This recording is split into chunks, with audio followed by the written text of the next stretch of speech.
केंद्र सरकारचे जलजीवन मिशन, प्रधानमंत्री कृषी सिंचाई योजना, जलसंचय, जनभागीदारी तसेच राज्यातील विविध जलसंधारण आणि सिंचन योजनांच्या कामांना सर्वोच्च प्राधान्य देऊन महाराष्ट्र दुष्काळमुक्त करण्यासाठी सर्वतोपरी प्रयत्न केले जातील अशी ग्वाही मुख्यमंत्री देवेंद्र फडणवीस यांनी आज येथे दिली आहे। केंद्रीय जलसिंचन मंत्री CR पाटील यांच्या अध्यक्षतेखाली आज याबाबत झालेल्या उच्चस्तरीय बैठकीत महाराष्ट्राकडून व्यक्त केलेल्या अपेक्षांना केंद्र सरकारकडून सकारात्मक प्रतिसाद देण्यात आला।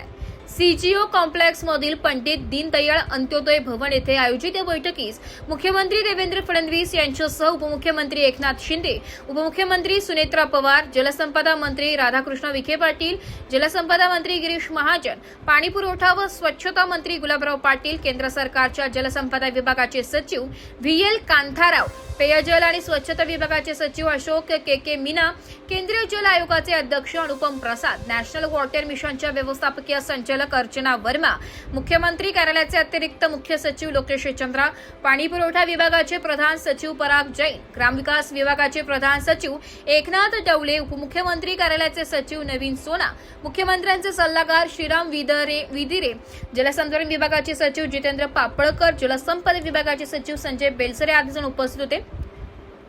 प्रधानमंत्री कृषी सिंचन योजनेअंतर्गत राज्यात सुरू असलेल्या सिंचन प्रकल्पांचा या बैठकीत आढावा घेण्यात आलाय।